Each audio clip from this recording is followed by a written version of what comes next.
Okay, so we had talked about the electric field today in class, comparing it to the magnetic field. So we'll elaborate more on the electric field concepts and talk about the field lines that are involved as well. So through this presentation, our goals are to understand the concept of the electric field so that you can define it in terms of the force on a test charge. Also describe and calculate the magnitude and direction of an electric field of a charge or force between two charges.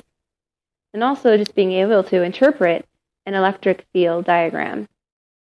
Let's discuss the electric field in terms of what produces it and how it affects other particles that interact with it.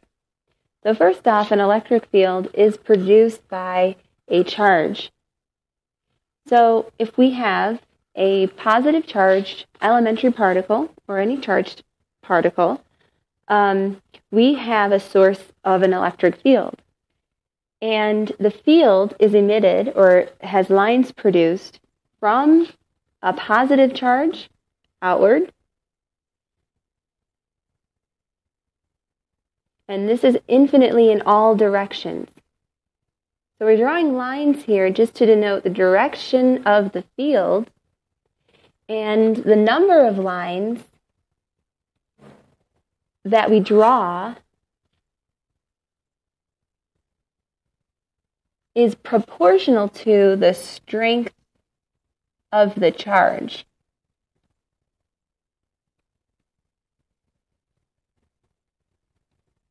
So right now we have a charge, we have an electric field, but we don't have any force yet.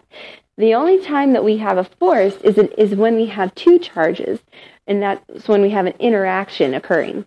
So when another, say, test charge Q, let's call this a test charge Q here, and that's a negative charge. So actually, you know what, I'm going to, instead of writing Q, I'm going to write negative here. So a test charge is going to show us the amount of the electric field, the strength of it, as well as the amount and direction of the force that's exerted between the two particles in an equation where the force interacting between these two charged particles is equal to the point charge Q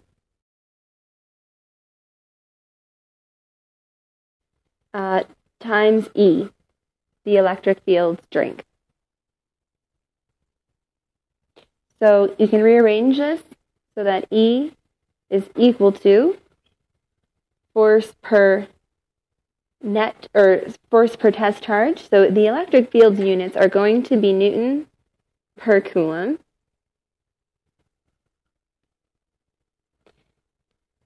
And we're going to end up with an equation if we substitute force with Coulomb's law, where force is equal to K Q1 Q2 over R squared.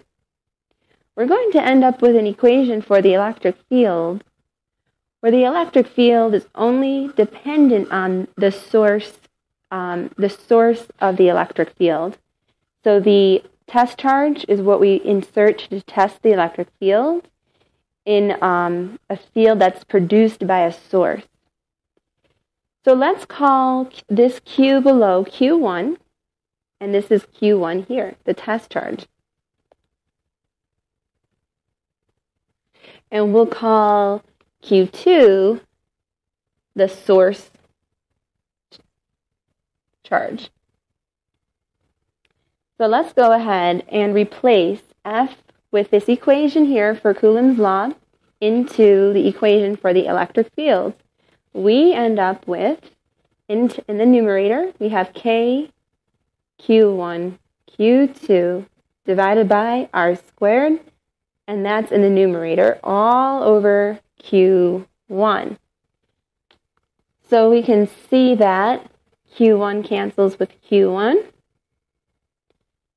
and we're left with K times Q2 all over R squared.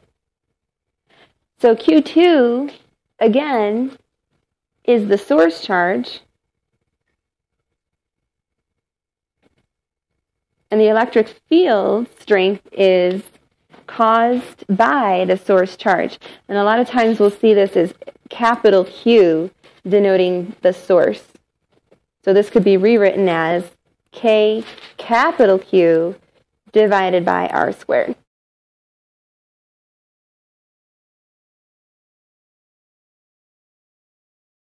Okay, so let's take a look at a positive charge here. And as we noted before, the electric field lines always start from positive charges and terminate on negative charges. So we'll draw a negative charge over here, where we have field lines pointing inward.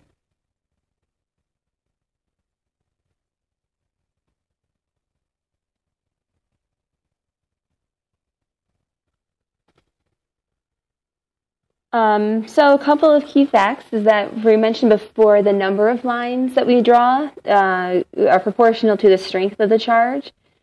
Also, the number of lines that exist in a certain area, let's say if we draw in space here, we have 2 lines that exist in this area, are proportional to the electric field strength. If I extend these lines and draw the same box further out, no field lines exist. So the number of lines per unit area denote how strong the electric field is. So we have a stronger E here, or a larger E here, and a weaker E out here, the further that we go. And we can also say this is true when we know that the electric field is equal to force per unit charge. The force decreases the further out we go. So those two are proportional, the electric field and the force.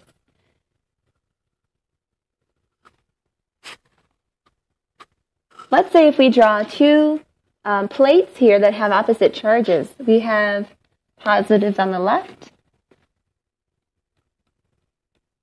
and we have negatives on the right.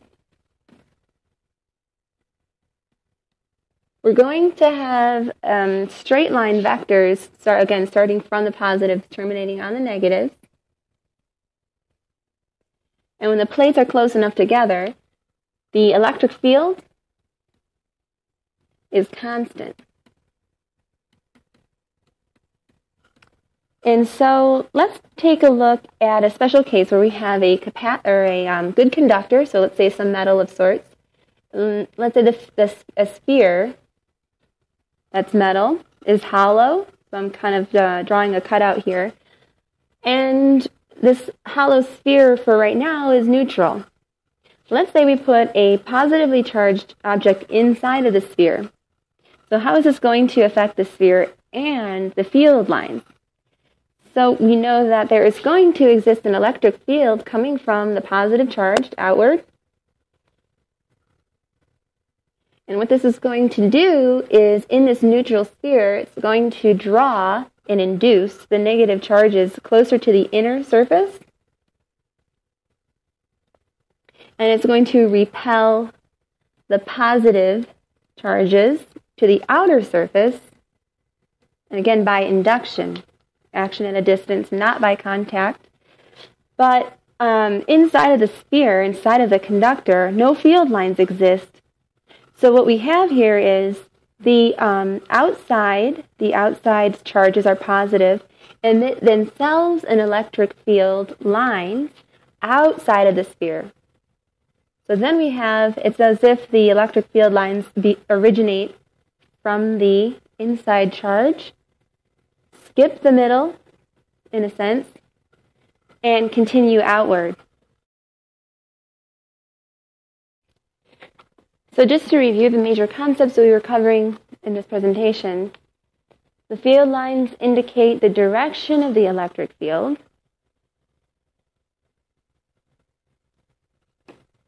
The closer the lines are together, the stronger the magnetic field.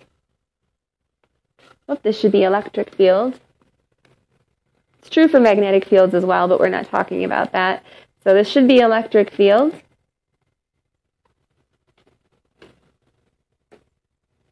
And field lines. They start on positive charges and terminate on negative charges. As we can see between pictures A and B, this is true. If we had a continuous field between two charges, these would arc.